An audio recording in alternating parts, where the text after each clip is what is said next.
damos graças ao Senhor por mais um dia na casa dele. Quantos estão felizes? Diz um amém bem forte. Coisa boa a semana, cheia de vitórias, mas também cheia de lutas. E hoje nós podemos estar juntos aqui para ouvir aquilo que o Senhor quer falar conosco. Glória a Deus. Se você está aqui pela primeira vez, seja muito bem-vindo. Essa é a nossa casa, nos reunimos aqui todos os domingos. Às 6h30 temos aí também um na mesa. Eu sei que os irmãos participaram lá da casa da Carolyn. Sejam bem-vindos. Hoje nós temos aí uma mudança de horário. Então eu acredito que até 8 horas da noite o pessoal está chegando, tá bom? Queridos, nós estamos começando hoje uma série de mensagens que se chama Ainda Estou Aqui. Todo mundo ouviu falar no filme que está famoso aí, né, ganhou o Oscar, mas nós não iremos falar sobre a ditadura militar. Foi só uma forma de chamar a atenção dos irmãos. E eu quero começar contando uma história para vocês. A história diz assim: uma mulher extremamente preocupada com a saúde de sua família decidiu seguir uma dieta rigorosa. Durante anos, sua casa tinha regras alimentares severas para ela e para o seu marido, garantindo que apenas comessem os alimentos mais saudáveis. Não sei se alguma casa aqui já começou a se identificar. O marido passou décadas assistindo seus amigos devorarem churrascos, croissants e queijos, enquanto ele mastigava folhas e sementes, tudo em nome de uma vida longa e saudável. Certo dia, o casal sofreu um acidente e chegou ao céu. Lá foram recebidos por um anjo sorridente que os conduziu a um enorme salão repleto de mesas. O anjo abriu os braços e disse: sejam bem-vindos. Deixe eu apresentar a vocês o nosso buffet celestial. O anjo começou por uma enorme mesa de croissants amanteigados, pães fresquinhos e bolos fofinhos. O marido olhou meio desconfiado, perguntou ao anjo: você teria alguma opção gluten-free? Bolacha de arroz ou algo assim? O anjo sorriu e disse: aqui vocês podem comer de tudo, sem preocupações, pois no céu não há triglicerídeos altos ou ganho de peso. O marido arregalou os olhos enquanto o anjo apontava para outra mesa e continuou a apresentação. Aqui está a nossa estação de queijos finos, iogurtes cremosos e manteigas artesanais. O marido, coçando a cabeça, ainda sem acreditar, disse ao anjo: por favor, não me leve a mal, mas nós temos algumas restrições à lactose. Você teria outra opção? O anjo sorriu e disse: aqui vocês podem comer de tudo, sem preocupações, pois no céu não há intolerância ao refluxos. E continuou enquanto apontava para outra mesa. Aqui está a nossa cachoeira de chocolate derretido e uma piscina infinita de sobremesas. O marido, já perturbado, disse: eu não quero ser inconveniente, mas é que nós não comemos açúcar. O anjo sorriu e disse: olha, aqui vocês podem comer de tudo sem preocupações, pois no céu não temos diabetes ou qualquer outro tipo de doença. O anjo abriu um portão enorme, dourado, e disse: aqui está a nossa estação que mais faz sucesso. Uma churrasqueira celestial, com picanha, fraldinha, maminha, em cordeiro no ponto perfeito. O homem ficou estarrecido, sem palavras. Depois de um longo silêncio, ele virou-se para a esposa, extremamente irritado, e disse: você está vendo isso? Você está vendo o que você fez? Se não fosse a sua dieta maluca, nós poderíamos ter chegado aqui há anos. Só que ainda estamos aqui. Nós sabemos que no céu é infinitamente melhor do que aquilo que nós iremos viver aqui na terra. Mas, por um propósito de Deus, Ele nos redime dos nossos pecados, Ele nos garante a salvação, mas Ele nos deixa ainda aqui. Essa história é tão simples, ela mostra uma real questão. Se o céu é infinitamente melhor do que o que temos aqui na terra, por que Deus nos mantém aqui, depois da salvação? E é claro que isso não é só uma coisa que nós pensamos. Eu não sei o quanto vocês pensam a respeito do céu. Eu penso a respeito do céu todos os dias da minha vida. E se você é um salvo em Jesus, eu creio que você deveria pensar mais. Todos os dias você deveria pensar sobre o céu. O apóstolo Paulo, invadido por esses pensamentos, do quanto é bom estar no céu, o quanto seria infinitamente melhor e ir imediatamente para o céu, mas ainda está na terra, ele escreve em Filipenses 1, verso 21 a 23, perdão. Porque para mim o viver é Cristo e o morrer é lucro. Mas se o viver na carne resultar em fruto para o meu trabalho, já não sei o que escolher. Ora, de um lado eu desejo partir e estar com Cristo, o que é incomparavelmente melhor. Mas por outro lado, por causa de vós, é mais necessário permanecer na carne. Estar em Cristo é incomparavelmente melhor. Mas Paulo reconhece que existe um propósito para Deus nos manter aqui e agora. E que propósito é esse? Eu quero convidá-los a abrir o texto, vai ser só 2 versos que nós vamos ler essa noite e vamos fazer todo o sermão em cima desses 2 versos que está em 1 Pedro, capítulo 2, dos versos 11 ao verso 12. A palavra de Deus diz assim: Amados, insisto em que, como estrangeiros e peregrinos no mundo, vocês se abstenham dos desejos carnais que guerreiam contra a alma. Vivam entre os pagãos de maneira exemplar, para que naquilo em que eles os acusam de praticar o mal, observem as boas obras, para que vocês pratiquem e glorifiquem a Deus no dia da sua intervenção. Eu tenho a impressão que a versão que eu coloquei aqui está diferente do que foi postado, é isso? Ou está a mesma? Está a mesma? Tudo bem.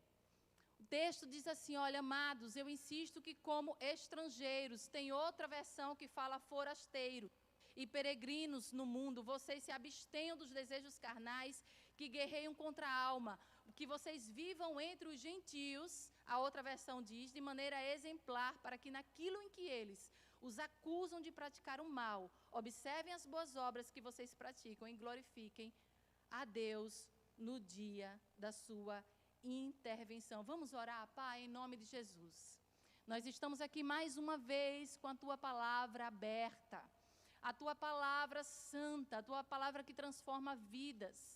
Em nome de Jesus, nós te pedimos, Espírito Santo de Deus, faz morada nesse lugar, Senhor. Habita entre nós, habita em nossos corações, transforma as nossas vidas, nos dá um sentido de propósito aqui na terra, Senhor. Nós não queremos passar dia atrás de dia correndo atrás de coisas vãs, de coisas sem sentido.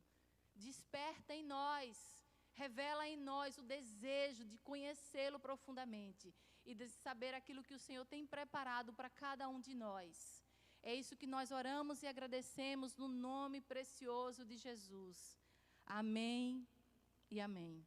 Queridos, nós estamos na carta, em uma das cartas do apóstolo Pedro, um dos 12 discípulos de Jesus. Pedro escreve 2 cartas, na qual essa é a primeira carta, e Pedro escreve essa carta logo no comecinho, no 1º capítulo, no verso 1º, você vai ver que ele escreve para cristãos que estão espalhados, estavam enfrentando perseguição e sofrimento por causa da sua fé. Ainda não era a perseguição de Roma, mas era uma dispersão, sim, e eles sofriam hostilidade, eles sofriam pressão, discriminação, perseguição, por não aderirem à cultura daquela época. O quanto é comum você se converter a Cristo e a partir desse momento as pessoas te veem de uma forma diferente, mas não de uma forma diferente positivamente, mas de uma forma diferente na qual você é visto como alguém até que negou a fé, alguém que não faz mais parte daquele rol de amigos, porque você começa a ficar diferente, começa a ficar meio esquisito, e não é essa a intenção do Senhor quando Ele regenera a nossa vida. E esses irmãos estavam sofrendo essa perseguição, e o propósito dessa carta que Pedro escreve é para encorajar esses irmãos a viverem na sua fé, a perseverarem na sua fé. Queridos, é fácil alguém se converter e uma vez que a semente da palavra de Deus é lançada, o Espírito traz convencimento, a pessoa se afastar. Quantas pessoas aqui na nossa própria igreja fizeram decisões por Jesus, mas não seguiram na sua caminhada. Então, a ideia do apóstolo Pedro é essa: as pessoas estavam longe do centro de adoração, eles não estavam mais vivendo juntos como comunidade, agora eles estavam espalhados, e a preocupação de Pedro era essa: uma vez espalhados, uma vez sofrendo perseguição, que eles abandonassem a sua fé. 1 Pedro, capítulo 1, no verso 1, primeiro do livro, vai dizer assim: Pedro, apóstolo de Jesus Cristo, aos eleitos que são forasteiros na dispersão. E aí ele vai citar os lugares em que esses irmãos estão: no Ponto, na Galácia, na Capadócia, na Ásia e na Bitínia. Ele começa dizendo assim: olha, vocês são eleitos, vocês são escolhidos de Deus, mas não se esqueça que vocês também são forasteiros. Vocês não são forasteiros ou estrangeiros ou peregrinos, porque vocês estão dispersos de uma forma geográfica. Não, uma vez que vocês foram chamados e eleitos como povo de Deus, a sua pátria, a sua cidadania não é mais esse lugar, não é mais a terra. Apesar de estarmos aqui e agora, apesar de estarmos na terra, essa não é a nossa pátria, esse não é o nosso lugar.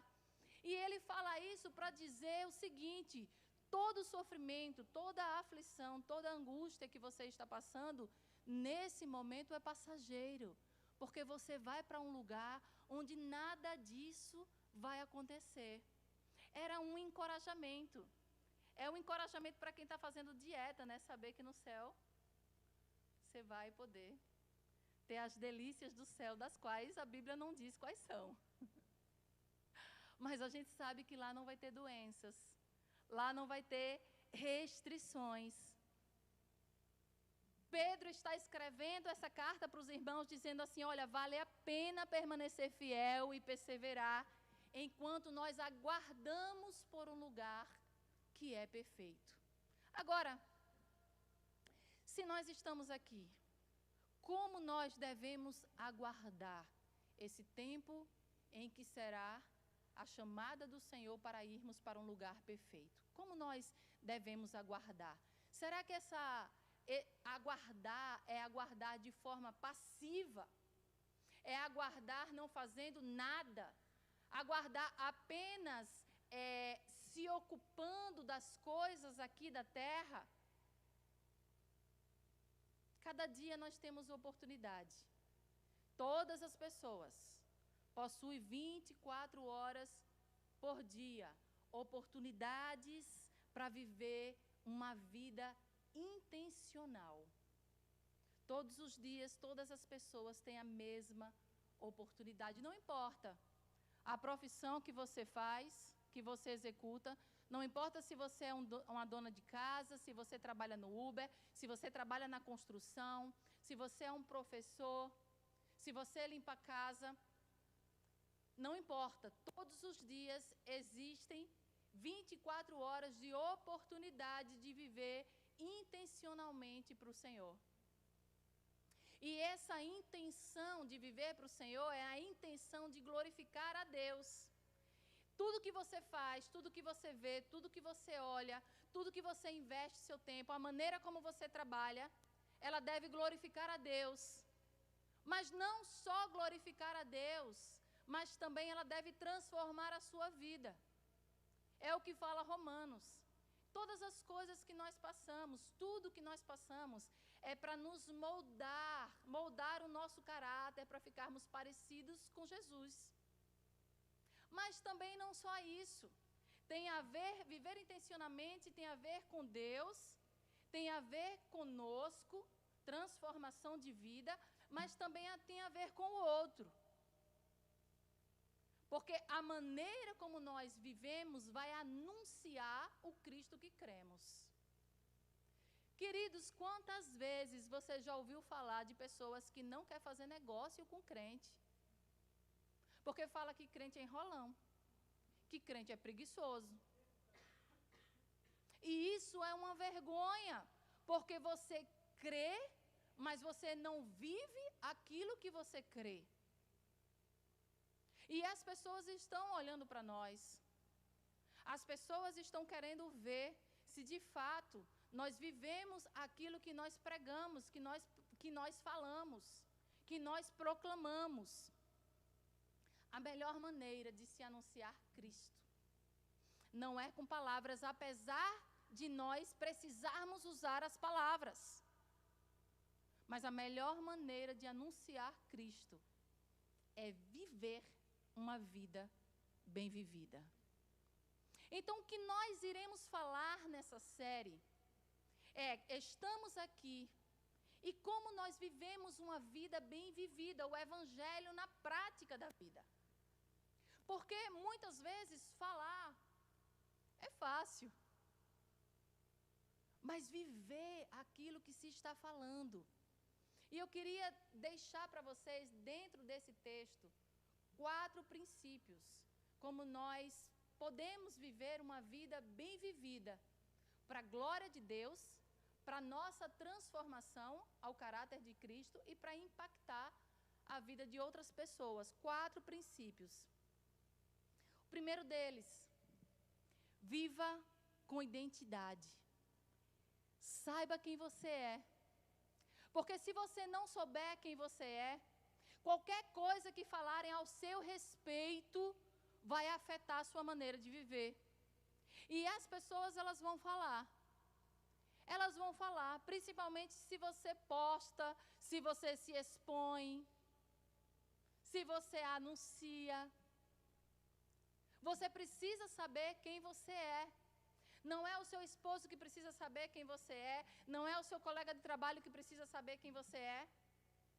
Você não é o que as pessoas dizem que você é. Você é aquilo que Deus diz que você é.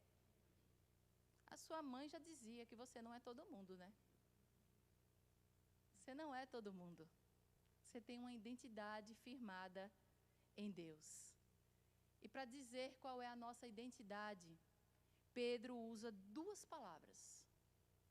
E eu queria pedir, mais uma vez, que coloque na tela o versículo 11, nós vamos ler a primeira parte. Pedro diz assim: amados, exorto-vos como peregrinos e forasteiros. O texto está dizendo estrangeiros e peregrinos. Nós vamos começar com peregrinos. Quando Pedro diz isso aos eleitos de Deus, aos chamados, ao povo de Deus, ele está dizendo: olha, vocês são peregrinos. Todas as vezes que você acordar de manhã, você precisa lembrar disso. Eu sou uma peregrina. Eu sou uma peregrina. E o que é ser um peregrino? É um viajante temporário. É aquele que está longe de casa, alguém que está de passagem. Nós estamos aqui, meus queridos, de passagem. É somente uma passagem. Nós não somos daqui. Nós somos um viajante temporário. E como viajante temporário, nós temos que escolher as coisas certas que nós vamos colocar na nossa bagagem. Lembre-se, existe limite de bagagem. E cada vez está ficando mais reduzido. Uma das coisas tão interessantes que é receber pessoas do Brasil que estão aqui e elas começam a se empolgar. Não tem dólar a 6, o real sendo 6 e o povo continua a comprar, viu? Vai na Ross, está cheio, tá tudo cheio, os parques estão lotados. Eu recebi um pessoal, agora na verdade eu tenho recebido pessoas, e a coisa mais interessante é isso, eles tentando colocar tudo que eles compraram na bagagem, não cabe. Não cabe, sai deixando coisa lá em casa, sai deixando. Aí quando chega outra pessoa, outra leva de gente, eu vou e saio enviando. E muitas vezes nós fazemos isso na nossa vida. Nós começamos a colocar para dentro da nossa casa aquilo que é inútil, aquilo que não é necessário, colocamos na nossa vida o excesso de coisas. E aí nisso, nós começamos a ficar perturbados e confusos com aquilo que a gente mesmo faz. Sabe, é como correr atrás do rabo. Você faz as suas próprias, você tem as suas próprias ambições, e aí você vai pagar o preço das suas próprias ambições. Se somos um viajante passageiro, nós não devemos estar carregando peso desnecessário com o acúmulo de coisas inúteis. Sabe, numa cama de hospital, eu fiz uma visita essa semana. É ali que toda a realidade da nossa vida passa. Nós olhamos tudo aquilo que parecia tão importante, todas aquelas brigas que você teve por coisas, brigas desnecessárias para estar certo numa determinada situação. Ali parece não fazer sentido nenhum. Tudo que você quer é que o Senhor restaure a sua saúde. Passa um filme na cabeça das pessoas. Uma cama de hospital nos traz muitas reflexões. Nós somos peregrinos. Nós somos temporários nessa terra. Lembre-se, você está tentando acumular tesouros aqui na terra, mas nós somos viajantes que temos um destino, e esse destino é o céu.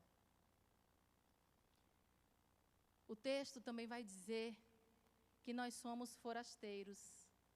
A primeira identidade, nós somos peregrinos. A segunda identidade, nós somos forasteiros. E forasteiros é alguém que está em terra estranha, em um lugar que não lhe pertence.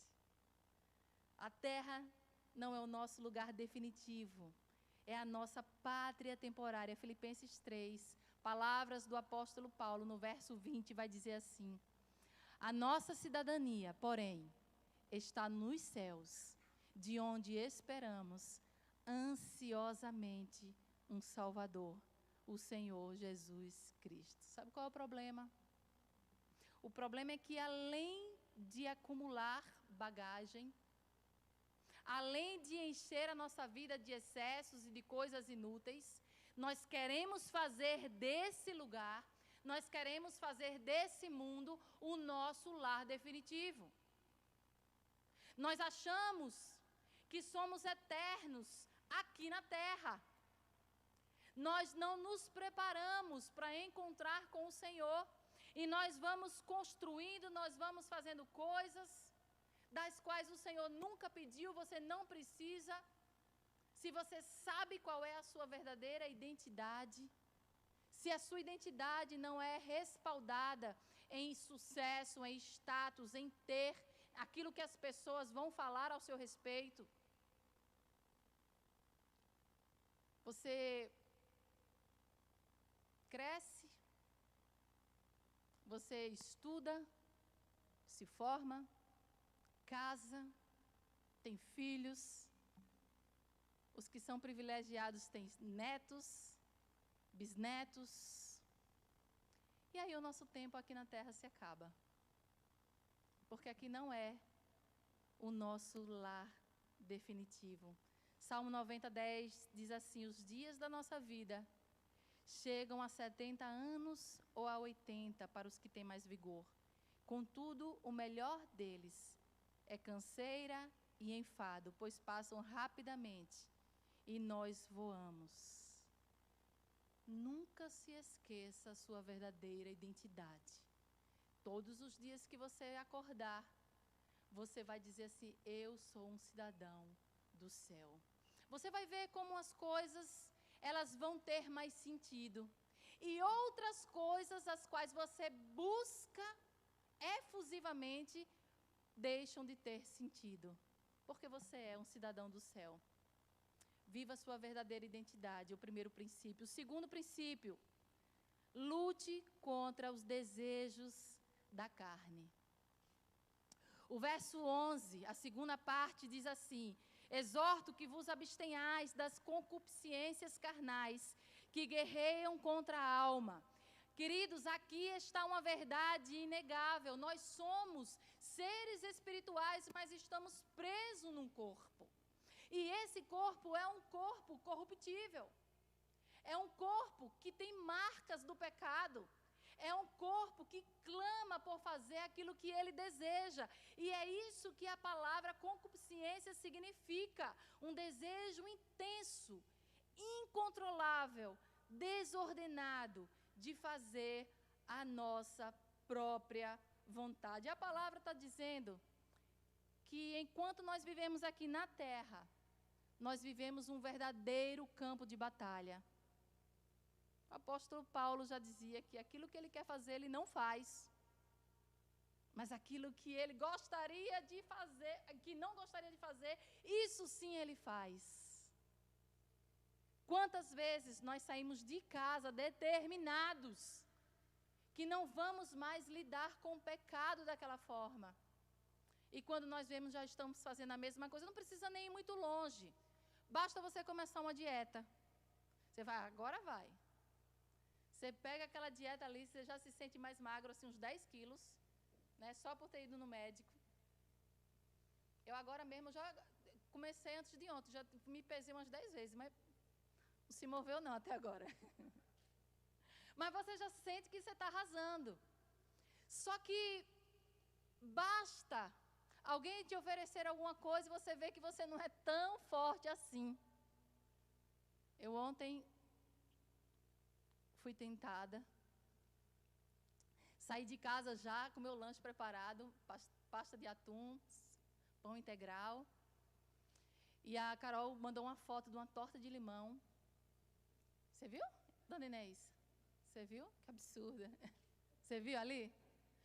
Aí eu falei assim, não, eu estou correndo aqui, eu vou na sua casa, mas eu estou correndo, eu já comi, não quero comer, não me ofereça, por favor. Não faça isso. Chegando lá, ainda levei banana, a banana estava até meio podre, mas eu soube que é assim que faz bolo fitness, né? Levei banana, levei ovo, podia ser que não tivesse nada lá. Comecei a levar todos os ingredientes. Eu digo, não, eu trouxe aqui para fazer o meu bolo, para deixar para vocês, para dar um estímulo, encorajamento. Aí lá vem o Pedro e disse assim, sogra, como aqui, só para você ver se essa massa aqui assim. Eu olhei, eu digo, não me ofereça. Aí ele insistiu a segunda vez, eu digo, Pedro, eu estou de dieta. Aí a minha filha veio com um argumento muito forte que eu não pude resistir. Ela disse, mãe, dieta é um estilo de vida. Eu disse, mas eu estou começando meu estilo agora, eu acabei de começar. Ela falou, mas é um estilo de vida, você não pode assim, num momento como esse. Eu falei assim, eu tenho razão. Pensando bem, segunda-feira é um bom dia, né? Para recomeçarmos. Um campo de batalha. Nós queremos fazer algo, mas não fazemos. E aquilo que nós não queremos fazer, isso nós fazemos porque nós vivemos em guerra. E as aflições, as tribulações da vida, as atribulações que existem nesse mundo, as ideologias do mundo, as ações malignas de Satanás, por incrível que possa parecer, não são tão fortes quanto aquilo que está dentro de nós, a nossa guerra, que existe na nossa alma. Não é incrível? Nós somos os nossos piores inimigos. Porque não tem como se libertar de nós. Você consegue se libertar das ideologias do mundo. Você consegue resistir ao inimigo, a fugir dele. Mas como você vai se livrar de você? Se você caminha com você 24 horas, e só o poder do Espírito Santo de Deus para fazer você vencer essa batalha contra a carne. Tiago 1, verso 14 a 15 diz assim: mas cada um é tentado quando atraído e engodado pela sua própria concupiscência. Depois, havendo a concupiscência concebido, dá à luz o pecado. E o pecado, sendo consumado, gera a morte. Coisas que nós culpamos o diabo. Coisas que nós culpamos as armadilhas que existem no mundo, a pressão que existe no mundo, não é comparada à tentação que nasce dentro de nós, por causa da nossa própria natureza pecaminosa. Em 1 João 2,16, olhando o tempo para não passar, ele vai falar sobre 3 concupiscências, que eu queria citar só, rapidamente, porque eu sei que tem muita gente nova na fé. A primeira delas é a concupiscência da carne, que é o desejo insaciável por prazeres sem limites, colocando o desejo acima da vontade de Deus. Um desejo insaciável, incontrolável por prazer, que não leva em consideração se Deus aprova. Isso se chama concupiscência da carne. Concupiscência dos olhos, o desejo insaciável de querer mais, achando que nos trará felicidade ou satisfação. Você sabe que essa é a raiz do consumismo, a raiz da comparação. Você começa a olhar a vida do outro, e o marketing usa isso de uma forma maravilhosa. E você começa a ver aquela vida perfeita, e você começa a achar que precisa morar no lugar onde a pessoa mora, né? Você começa a ficar insatisfeito, inclusive com as relações que você tem. Porque aquele marido é perfeito, aqueles filhos são perfeitos. E eu fico olhando, depois da Shopee, da Temu, o negócio ficou desenfreado. É cada coisa que aparece. Eu estava vendo uma teta de vaquinha assim para colocar no leite, né, para virar. Eu digo, meu amigo, o pessoal complica, né? Não é só abrir a tampa. Concupiscência dos olhos. Querido, exclui as coisas do carrinho, você não precisa disso. Juliana, você não precisa, tá? Deus mandou eu falar isso para você. Começamos a colocar e a passear ali nas nossas lojas virtuais preferidas. E o marketing sabe fazer isso de maneira maravilhosa. Gente, eu coloquei que estava correndo. E o que já apareceu para mim, de pessoas me chamando no privado, para dar mentoria sobre corrida, é impressionante. É impressionante como eles sabem. Tem uma história que diz assim, lembra disso agora, tá? Vou contar. Tem uma história que diz assim, a mulher falou para o marido, filho, por que você está falando bem baixinho dentro de casa? Aí o marido disse, é para o Mark Zuckerberg não ouvir. Aí a minha mulher riu, eu ri, a Siri riu e a Alexa riu também. Eles sabem de tudo da nossa vida. E eles vão usar isso contra nós. Concupiscência dos olhos. E a soberba da vida. É a tentação de confiar no próprio sucesso. No dinheiro, na posição social ou na inteligência. Ao invés de depender de Deus. Ou coisa boa, né? Quando a gente tem um dinheirinho guardado. Dá uma sensação assim de que, tipo, tá tudo bem. Não dá? Aquela sensação, não, aqui tá. Quando o negócio começa a baixar, você começa assim, meu Deus, misericórdia, Senhor, tem misericórdia. Mas quando o negócio começa a ficar assim, ó, cheinho, você fica assim, não, agora eu durmo em paz. Essa é a realidade do ser humano. E de uma maneira desenfreada, as pessoas começam a ganhar dinheiro e elas começam a buscar nas coisas do mundo a sua segurança, a sua paz, a sua satisfação. E quando eu falo isso, não é que você não deve ser uma pessoa planejada financeiramente. Mas essa não é a sua segurança. Essa não é a sua paz. Essa não é a sua estabilidade. Sabe por quê? Porque a economia falha, o governo falha, o emprego é perdido, a segurança falha, mas o Senhor não falha. A nossa segurança está no Senhor. Só o Senhor pode dar a verdadeira paz e a verdadeira tranquilidade que nós temos. Eu já contei aqui para vocês que eu morava numa casa muito grande em Maceió. Era uma casa gigante mesmo, assim, enorme. Como se fosse até uma fazendazinha, assim, uma chácara. E eu ficava olhando a segurança daquele lugar e pensava assim, estamos perdidos. Estamos perdidos, porque o segurança que tinha, ele morreu tem uns 6 meses. Ele tinha uma espingarda que um dia eu perguntei para ele, me mostra como é que essa espingarda funciona. E era de 1 em 1. Você abria, colocava uma e depois você fechava. Eu digo, e se você errou, morreu, acabou. A cerca elétrica que estava assim no muro, uma fortuna para pegar a cerca elétrica, colocar naquilo tudo. Sabe que uma pessoa entrou, várias pessoas entraram na parte de trás, onde eram os coqueiros. Sabe o que eles fizeram? Se deram nem ao trabalho de pular, eles fizeram um buraco no muro. E entraram pelo buraco. Eu achei inteligente. Eu dei valor nesse ladrão. E aquela casa ali, nós vivemos por mais de 14 anos naquele lugar, e a casa nunca foi invadida, nós nunca fomos molestados. Porque a nossa segurança real, ela vem do Senhor. A nossa segurança real. Mais uma vez eu quero dizer, não que não sejamos pessoas precavidas,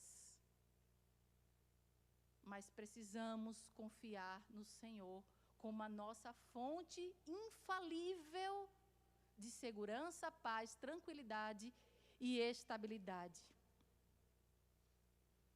Se a sua segurança é baseada nas coisas terrenas, a sua vida será dominada pelo medo do futuro. Paulo diz em Gálatas 5:17, porque a carne cobiça contra o espírito, e o espírito contra a carne, e estes se opõem um ao outro, para que não façais o que quereis. Queridos, muitas pessoas não caem em pecados escandalosos, mas elas são seduzidas pelo estilo de vida do mundo.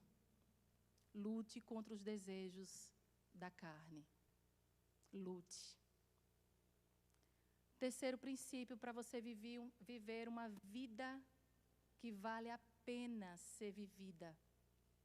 Seja um testemunho vivo de Cristo em você. Veja bem, vamos ler juntos o versículo 12. A primeira parte, Pedro vai dizer assim: tendo a vossa conduta honrada entre os gentios, ou entre os pagãos, ou entre aqueles que não conhecem o Senhor. No grego original, a palavra significa tendo a vossa conduta bela, nobre, excelente. Sabe o que isso significa? Significa que nós temos que viver uma vida coerente com aquilo que a gente prega. Coerente com aquilo que a gente fala, que a gente proclama. Quando você vai olhar o texto da casa na areia e da casa construída na rocha, você vai perceber que esse texto, o fundamento não é a diferença, o fundamento é o mesmo. O fundamento é Cristo. Porque muitas vezes achamos que não. A casa que foi construída na areia tem o fundamento da casa que foi construída na rocha. Mas o que ele quer dizer é quem é que constrói a casa na rocha? Aquele que ouve a palavra de Jesus, mas também ele põe em prática essa palavra. Uma vida coerente. Eu não sei quantos milhões de cristãos existem no mundo, mas a pergunta é: o mundo está ficando melhor por causa da presença dos cristãos? Será que nós temos feito diferença na nossa casa, na nossa vizinhança, no nosso trabalho, na nossa igreja? A nossa presença tem feito diferença, porque não só ouvimos a palavra do Senhor, não só conhecemos a palavra do Senhor, não só participamos de estudos bíblicos, não só participamos de igreja nas casas, mas também vivemos aquilo que nós conhecemos, aquilo que nós ouvimos e aquilo que nós cremos. Uma conduta honrada entre aqueles que não conhecem o Senhor. As pessoas precisam ouvir sobre Jesus, mas elas também precisam ver Jesus em nós. No trabalho, na família, entre os amigos, nós devemos ser íntegros, generosos, honestos, corretos, santos. Paulo reforça isso em Filipenses 2:15, ele diz assim: nós estamos encerrando. Para que sejais irrepreensíveis e sinceros, filhos de Deus, inculpáveis no meio de uma geração corrompida e perversa, entre a qual resplandeceis como astros no mundo. A maneira como vivemos pode levar alguém para Cristo ou afastá-lo dele. Existe uma forma certa de viver, e essa forma é ter uma vida exemplar. Uma vida íntegra, uma vida que não cede às propostas do mundo, não cede às propostas do inimigo. Mesmo que você tenha vantagem, se for alguma coisa que não agrade ao Senhor, você precisa dizer não, porque você precisa viver de forma honrosa no meio daqueles que não conhecem o Senhor. E o quarto princípio e último: viva com propósito. O verso 12, na segunda parte, diz assim: para que quando falarem mal de vós, como de malfeitores, glorifiquem a Deus no dia da visitação, pelas boas obras em que vós observem. Queridos, se você olhar direito esse texto, olhar com atenção, Pedro ele deixa claro algumas coisas. A primeira delas é que o mundo está nos observando. Eu acho interessante que quando eu vou ali no Rocas, eu já perdi até o direito de ir como eu gostava de ir. Porque as pessoas nos observam e as pessoas não conhecem. Você pensa que as pessoas não estão te observando, elas estão. De vez em quando eu recebo uma mensagem de uma pessoa que eu nem sabia que me seguia, falando alguma coisa, que eu motivei alguma coisa. As pessoas nos observam quando a gente faz as coisas boas, mas também quando a gente erra. Mas também quando a gente dá as nossas bolas fora. O texto deixa claro isso, está dizendo assim: olha, o mundo vai observar você e o mundo vai falar mal de você. O mundo vai falar mal. Isso não é uma possibilidade, isso é uma certeza. Olha, para que quando falarem mal de vós, vão falar mal de você.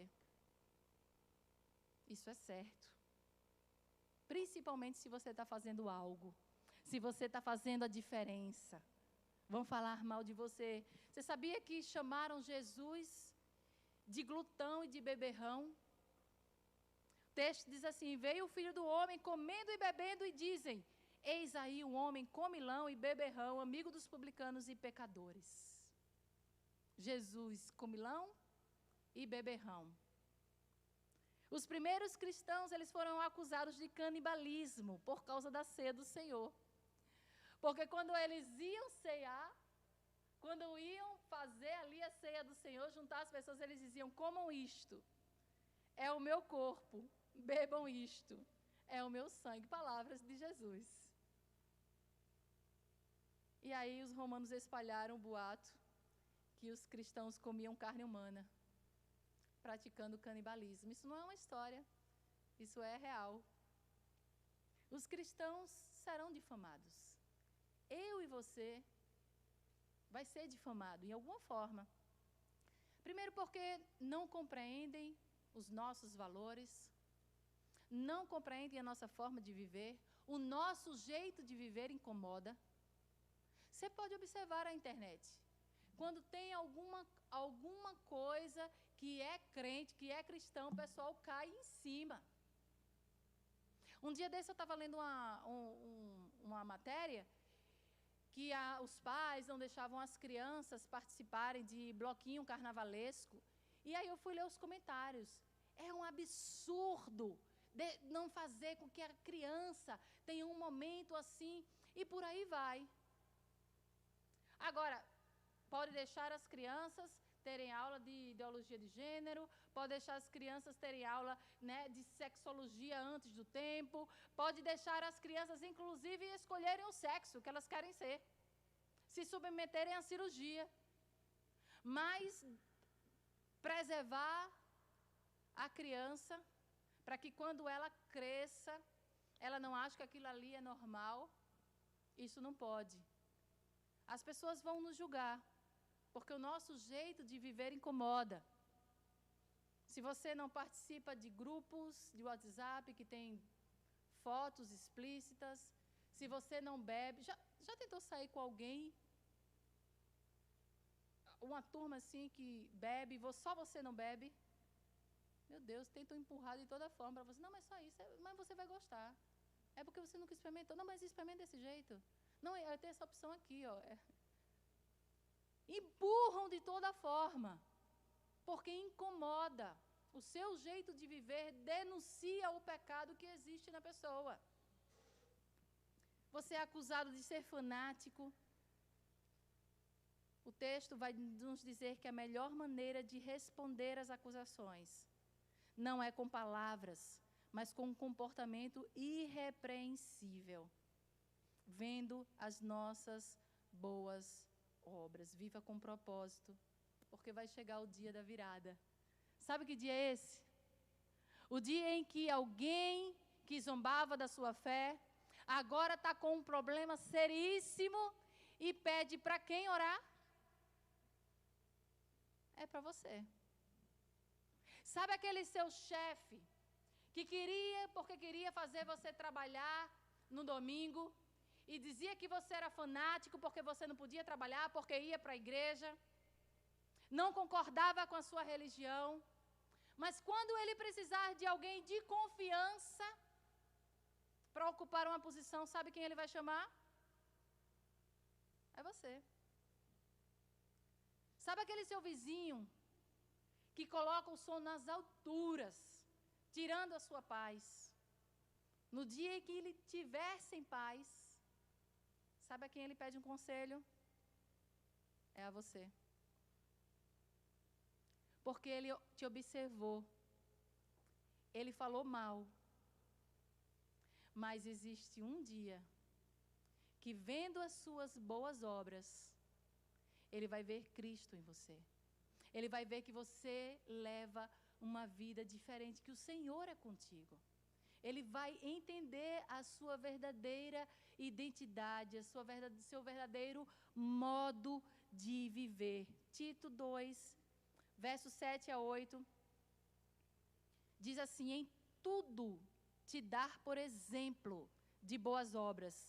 Na doutrina mostra incorrupção, gravidade, sinceridade, linguagem sã e irrepreensível, para que o adversário se envergonhe, não tendo nenhum mal que dizer de vós. E nesse dia, um dia chamado dia da visitação, todo joelho vai se dobrar e toda língua confessará que Jesus Cristo é o Senhor. E a sua vida pode contribuir para levar essas pessoas à salvação. Queridos, eu queria convidá-lo a ficar em pé.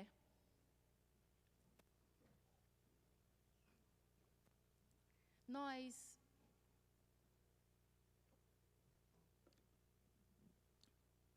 não estamos sozinhos aqui nesse mundo. O Senhor nos deixou uma missão. O Senhor nos deu um propósito. O Senhor nos deu uma vida para ser vivida. Existem experiências humanas que nós só teremos de fato aqui na terra. E muitas vezes nós, quando nos convertemos, achamos que as coisas da terra, elas entram em contradição com as coisas do Senhor. As coisas boas da terra, o Senhor deixou para nós, para que nós possamos usufruir. Você sabe, tem coisas que nós não precisaremos no céu. Servir uns aos outros, nós não precisaremos fazer no céu. Evangelizar, não precisaremos fazer no céu. A nossa família, pai, mãe, irmãos, filhos, netos, avós, não será assim no céu. Amar sacrificialmente é para aqui, para a terra. Praia, árvores, paisagens. Isso certamente nós teremos no céu. Mas agora já é um reflexo, pronto para ser admirado aqui na terra. Você não precisa se negar a viver uma vida abundante aqui na terra, porque agora você é do Senhor. Mas você deve usar toda a sua vida para glorificar o nome de Deus. Eu quero que você, nesse momento agora, você pense sobre isso. Faça uma análise da sua semana. Será que no momento em que você se acorda, você tem essa noção de que a sua vida é passageira e você tem a realidade daquilo que é proposto nesse tempo agora que você está aqui na terra? Nós não sabemos se será 5 anos, 10 anos, 20 anos, 50 anos. Mas eu quero convidá-lo a viver uma vida de maneira intencional. Que você possa se livrar de todo o excesso de bagagem. Vários textos bíblicos nos convidam a viver uma nova vida em Cristo. E porque já somos do Senhor, nós deixamos para trás todo o peso do pecado, para que nós possamos correr como atletas para o alvo que é Cristo. Queridos, essa série, ela tem o objetivo de trazer essa reflexão. Como nós temos vivido aqui na terra. Como nós temos investido os nossos recursos. Como nós temos investido o nosso tempo. Será que aquilo que nós estamos correndo atrás e colocando como metas e objetivos é aquilo que o Senhor tem para nós? Que coisa terrível é perder tempo. Que coisa terrível é viver uma vida e quando chegar na presença do Senhor, o Senhor dizer: olha, mas eu não mandei você fazer nada disso. Não era isso que eu tinha para você.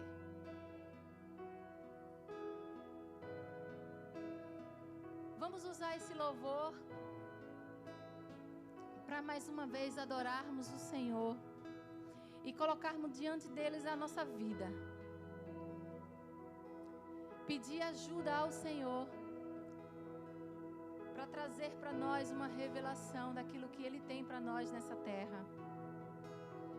No nome poderoso de Jesus. Adore ao Senhor. Fique em espírito de oração. Não se perca nesse final de culto.